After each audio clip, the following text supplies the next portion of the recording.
Okay, good afternoon, and thank you for joining this webinar. I'm David Teich, Senior Editor of Custom at Digiday Media. We're joined today by Terence Scroope, VP Insights and Solutions North America at Tremor Video and Unruly. With a background in econometric modeling and advanced analytics, Terence spent his time prior to joining Tremor Video and Unruly in major media agencies working on the analytics and research teams supporting some of the world's largest brands and covering a wide array of industry categories, including CPG, travel, and retail. Over the course of this discussion, Terence will explore the results of new consumer research related to the upcoming holiday season and the implications for businesses of all stripes in the weeks to come. Before we get started, just a couple of quick notes. Following this discussion, we'll have some time for a Q&A, so take advantage of that. You can add questions at any point during the session through the Questions tab on the GoToWebinar platform. Everyone registered will also get a recording of this webinar in their inbox tomorrow should you miss anything or want to revisit any part of the conversation. And with that, we'll get started. Terence, wonderful to have you. Take it away. Hello, thanks for having us. And thank you to everybody for joining today for this Digiday webinar, where we'll be reviewing changes that we can anticipate seeing for retail and advertising during this very unique 2020 holiday season. As stated, my name is Terence Scroope. I'm the VP of Insights and Solutions at Tremor International, and I support the Tremor Video and Unruly brands there. So today we'll be covering 4 topics related to the holiday season. First up, what is shopping going to look like this year with the backdrop of COVID-19 in everyone's mind? Then we're going to talk about what those big changes year over year look like and how the shifts are moving, how consumers' behaviors are shifting, especially in relation to media consumption, and finally, how you can win hearts and minds with the right messaging and creative. So this holiday season is likely going to be unlike any other season most of us experienced here in the United States. So what do we know about how people are feeling and what is likely to change about their approach to the holidays this year?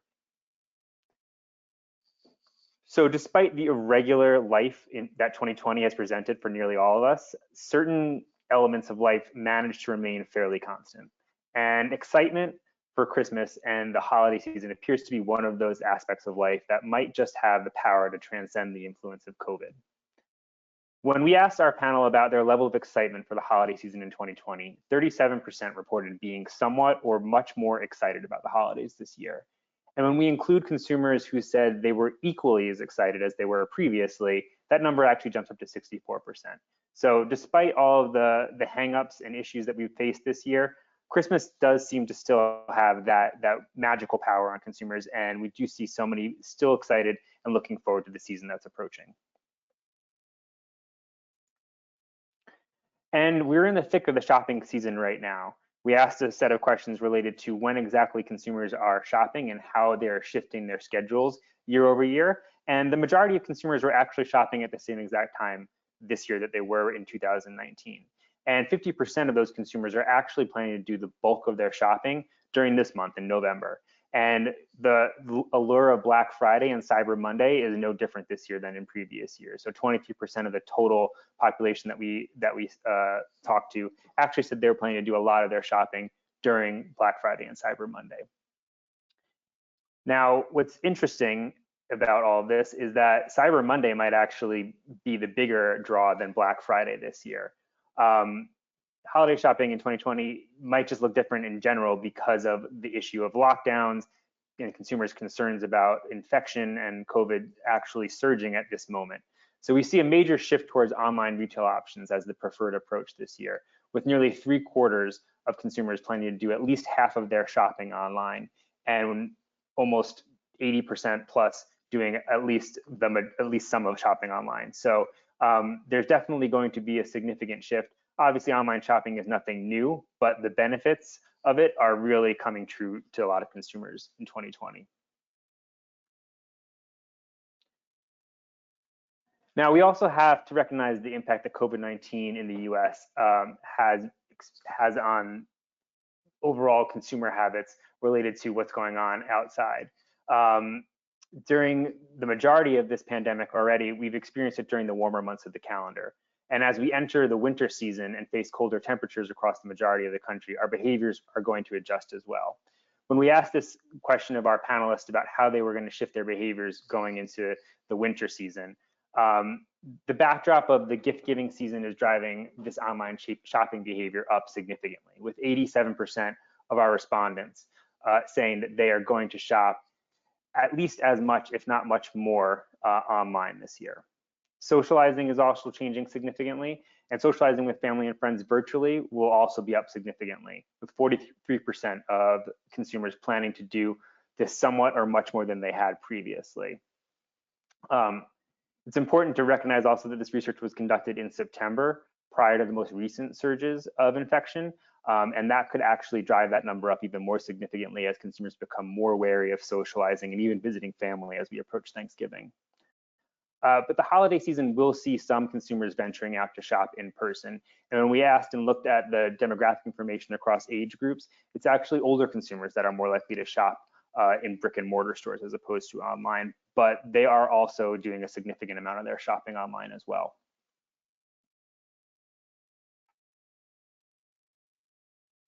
So now, how are consumer spending intentions shifting compared to previous holidays? With so many retailers having experienced an incredibly challenging year with consumers on lockdown and non-essential businesses shuttering, the battle isn't over yet. Consumers have a laundry list of requirements that will be guiding their decisions of where to shop, and displayed here are just a couple of the top choices. In the number one position on the list are going to be drivers related to cost savings. 44% of consumers said that free or discounted shopping or competitive pricing and offers are going to be very influential in their overall retailer choices. The variety of products, which may help cut down on the number of retailers visited and help support some of those previously mentioned factors like shipping fees, will also play a major role, with 70% of our panel saying that factor will be somewhat or very influential. And the major migration to online shopping will also highlight the need for that shopping experience to be easy and intuitive for non-native digital shoppers, with 69% of shoppers identifying ease of shopping as a major deciding factor of where they're going to shop. We also asked consumers how they would be budgeting for this holiday season this year. And for those that informed us that they would likely be spending less, we asked what the motivators were for that decision. And leading the pack in that regard was the need to be more frugal, or secondarily, a discomfort with shopping in person, both registering at 41% for our consumers. Other reasons that influence these cuts in spending include fewer gatherings, challenges related to gift exchange, and just generally cutting back on shopping and gift giving. So what are we going to be doing with our holiday time this year, and where is our spending going to be centered? Well, one sector that has consistently seen a pop in all of our research is the alcohol industry. As easy it is to write a punchline tied to this trend, it is also a very real reaction to consumers having less options to go out and visit restaurants and bars, and being forced to basically spend the last several months acting as their own mixologists. Other categories that are going to see a bump, contrary to conventional logic, many will still be traveling during the holidays, and whether that's to visit family they haven't seen for a while during the extended period of lockdown, or perhaps to take advantage of deals and escape their homes, we are still seeing 26% of our panelists saying that travel is going to be one of their big expenditures in the coming months.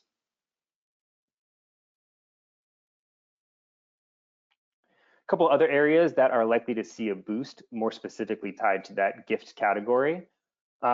With in-person shopping waning and the exchange of gifts presenting challenges, the compact and transferable nature of gift cards are going to make them a very popular category in 2020. Clothing and apparel is also a popular category, like most years. However, this year it might be a bit different as lifestyles have changed so significantly over the past couple of months. Business casual has taken on a new meaning, and comfort might supersede style. And then toys and games are also likely to have a big year, perhaps a bit of a byproduct of so many parents spending more time and observing their children more closely. But toys and games are both seeing about a third of our panelists say that they are going to be spending in that category.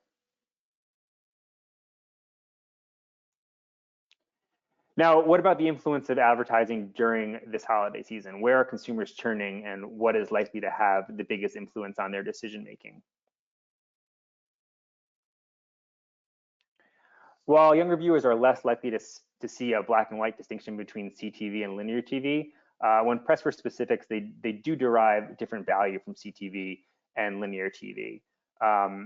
And we can see it deliver a narrower target and a more customized, engaging creative than linear TV can offer. 52% of adults 18 to 34 and 54% of adults 35 to 54 feel that TV is TV. Connected TV is indistinguishable to me from cable and satellite TV. And at the same time, around 2/3 of these demos prefer the content available and convenience of CTV over linear TV. And consequently, CTV sees the following highlights: 3% less likely than linear TV for ads to be deemed as disruptive, 4% more likely than linear TV for audiences to feel that ads had been selected for them, and 4% less likely than linear TV for audiences to shift attention away during ads. So this is an important factor in terms of how consumers' mindsets are shifting between these two distinct different media channels. Also, based upon research we did earlier this year, what we are seeing actually is that since the outbreak of COVID-19 pandemic, 61% of US consumers are spending a lot more time watching TV on demand. And free and ad-supported streaming services have become particularly popular as consumers really exhaust the content catalogs that traditional paid for subscription services have at their disposal. And a significant portion of the US population is actually trying a new service in the past 8 months. You can see here that 35% of US consumers have actually tried a new ad-supported streaming service since the outbreak of COVID-19. And what's even more important, and speaks to the stickiness of this trend, this is not just a flash in the pan, but this is really a shift in consumer behavior, is that nearly 4 in 5 of those new samplers are planning to stick with that new service as time goes forward. Now, in addition to other behaviors we discussed increasing during the winter months, we also know that device usage has jumped across the board since the very beginning of the pandemic. Some of the biggest winners here are mobile phones, where we see a 50% increase in consumers that are using them much more or somewhat more than they were previous to the pandemic. Connected TV right on its heels at 42%, laptops at 35%. And again, this is going to shift and potentially go up even more, as we said before, as winter months close in and consumers are more shuttered in their own homes.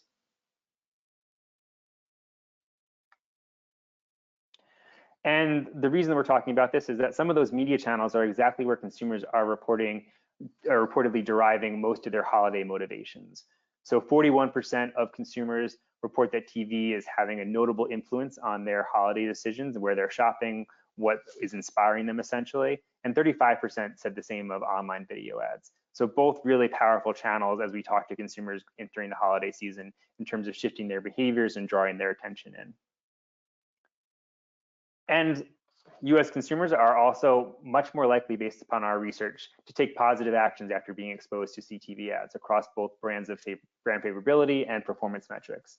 These include 71% more likely to advocate and tell a friend about a brand after having seen an ad on CTV, 53% more likely to search for a brand, and 52% more likely to buy a product. 48% had an improved level of brand favorability, and 45% were more likely to visit a store or a website. And as we said already, there is obviously a shift happening there from brick and mortar towards more digital and online stores. And the more advanced targeting capabilities and the ability to personalize CTV ads results in superior campaign performance, because ads are more relevant to the individual consumers compared to linear TV ads, which use broad demographics to target. So now that we know where consumers are turning for their holiday inspiration, what kind of messaging and creative strategies are likely to work the best here? So first off, it does not benefit brands to completely sweep COVID under the rug in their advertising. We've done a lot of research here. We've actually looked at campaigns that are run at the beginning and in the middle of this pandemic, and there is not a significant downside to acknowledging COVID. If anything, it provides an advantage to brands. A decisive majority of US consumers feel brands should at least acknowledge the pandemic in their advertising. This universal event actually provides brands with an opportunity to empathize with consumers and share the struggles and the issues of this plight and entertain or inspire them with their ads. It also shows how they're potentially adapting as consumers search out for more information and want brands to educate them, how exactly are their business models shifting? What services or products do they offer to make life just a little bit more comfortable during these awkward times?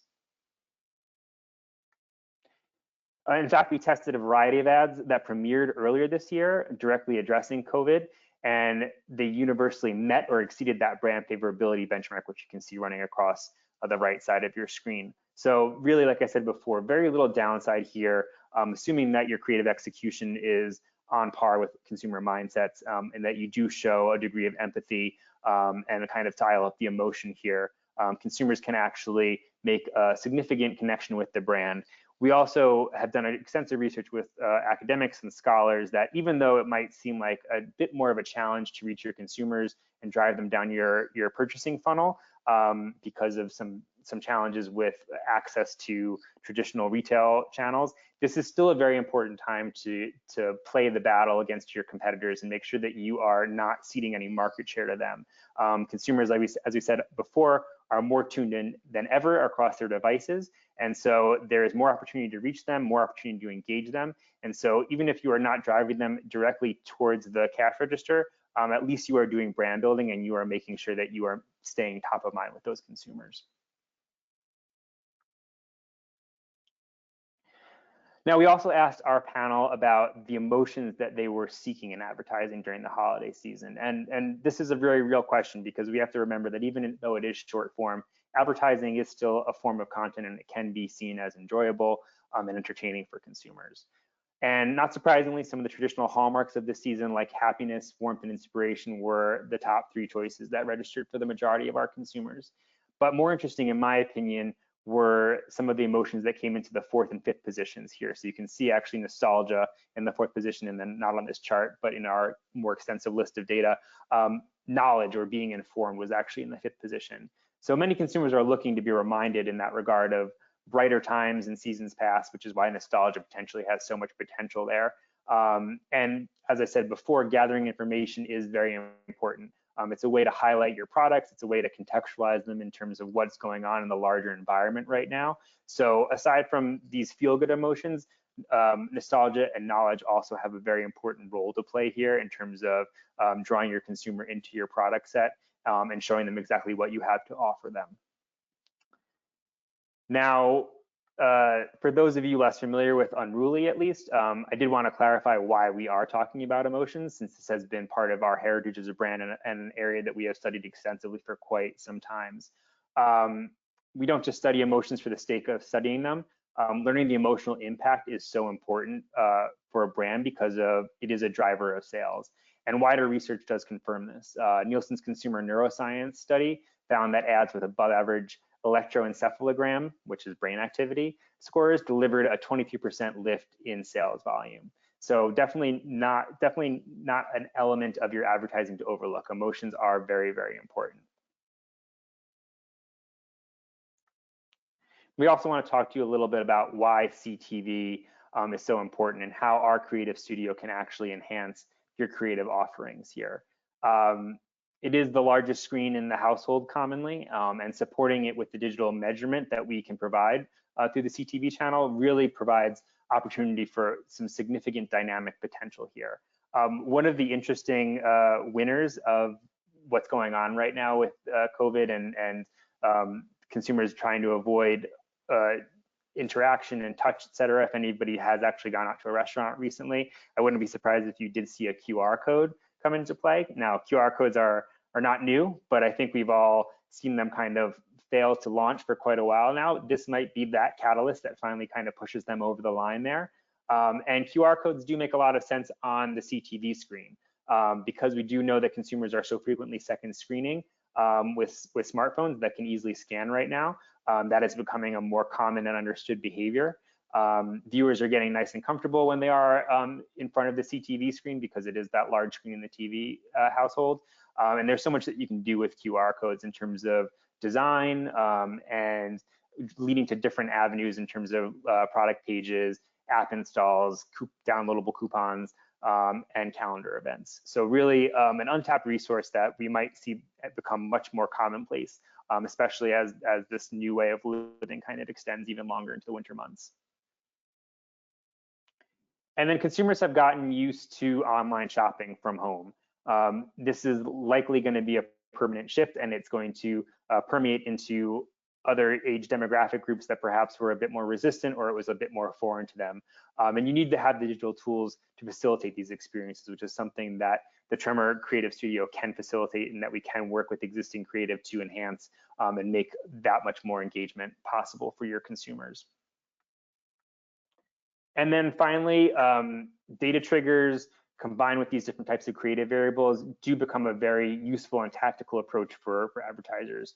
So one of the main values of data-driven creative are that they are incredibly relevant to consumers, and the learnings can be incredibly granular that you take away based upon performance. So there is a real win-win there in terms of reaching your consumers and then learning more about how they are interacting and what is motivating and shifting their behaviors online.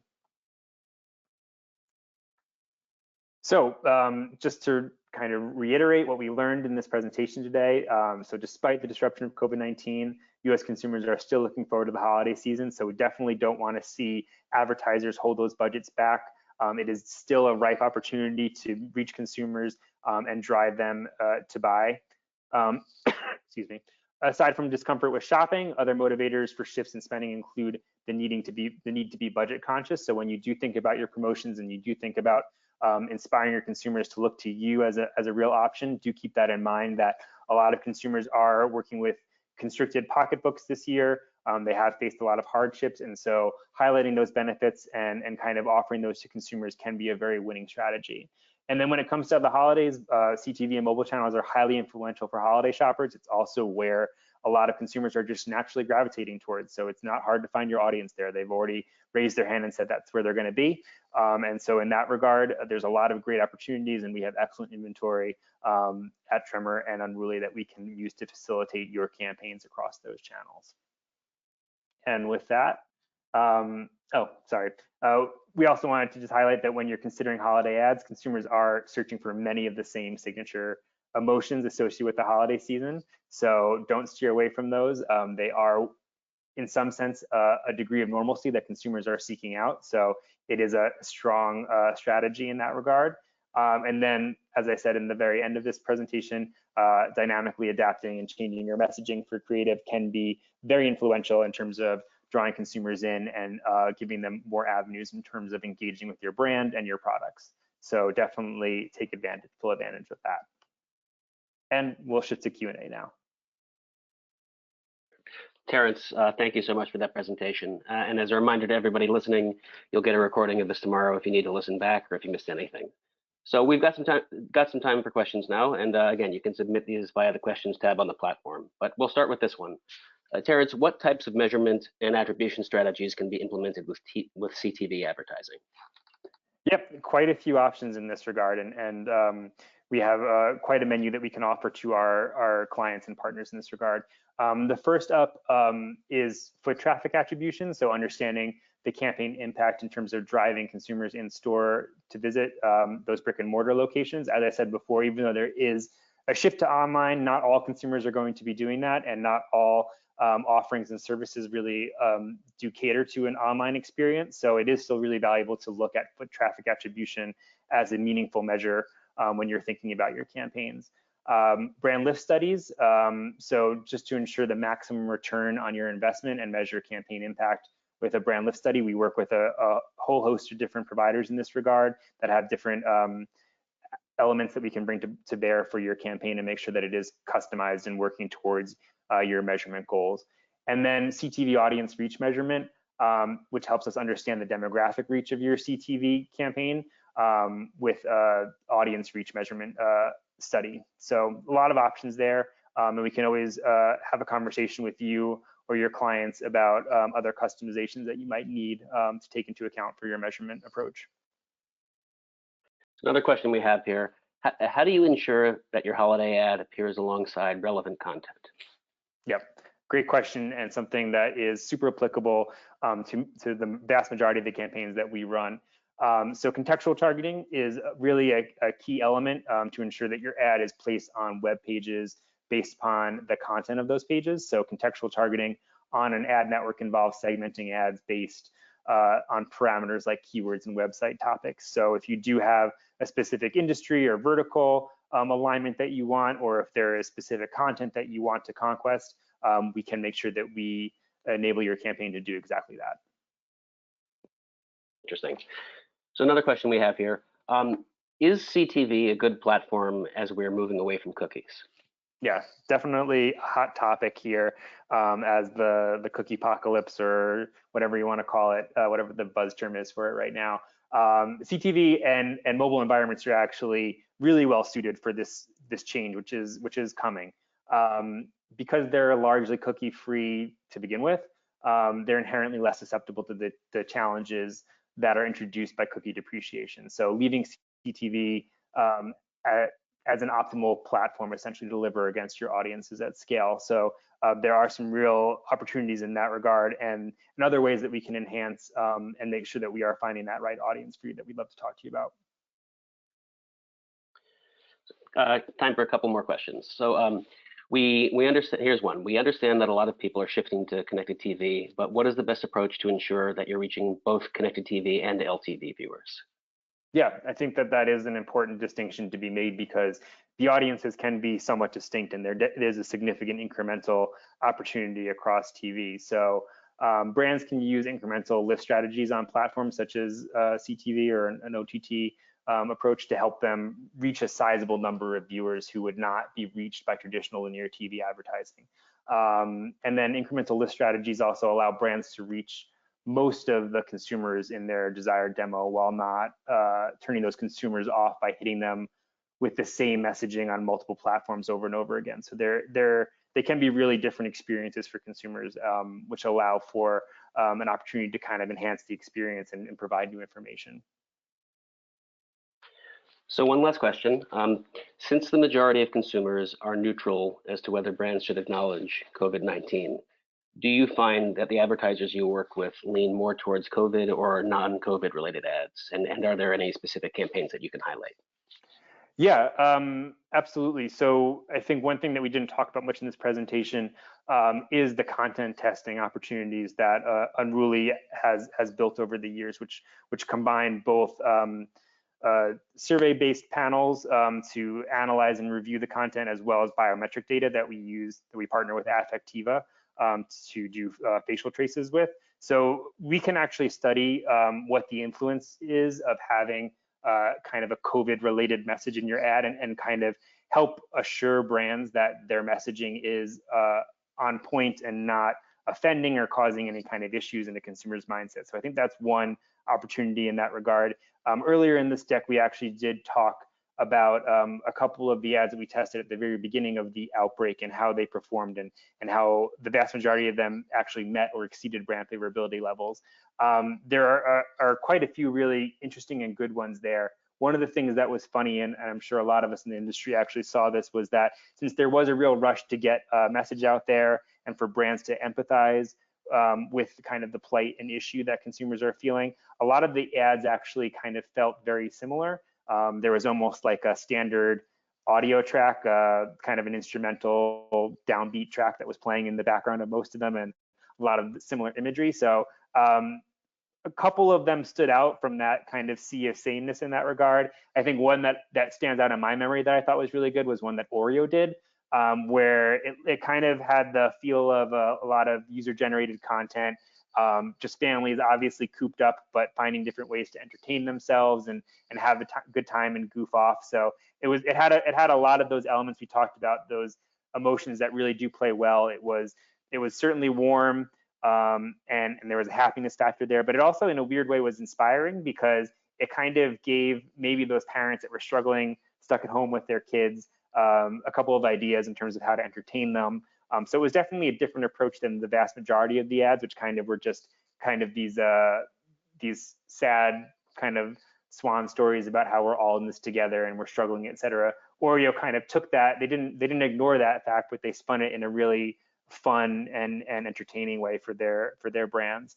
And I think another one that was super relevant in terms of the right way to approach it was since the pandemic in the US kind of just started to peak, I think, right around St. Patrick's Day, which is such a traditional holiday for socialization and going out to bars, etc. Guinness, who I have to imagine the vast majority of their their money is probably made right around St. Patrick's Day, kind of given their tie to that holiday. They put out a very somber ad, if you will, that kind of acknowledged the fact that this was not going to be a typical holiday for them, and that they understood it. They weren't going to push their consumers in the wrong direction. They were more concerned about their consumers' health and well-being, and that come 2021, hopefully St. Patrick's Day would be back in all its glory and they would celebrate with them then. So I think that's a great example of exactly how a brand empathizes with consumers.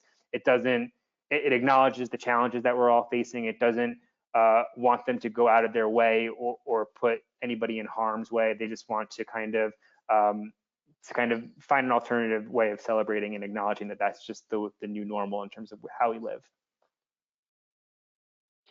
Very, very interesting. Okay, we're going to wrap there. But Terence, thank you so much for your insights today, and also just like to thank everybody who joined for listening, and just have a great rest of the day. Take care. Thank you. Yeah.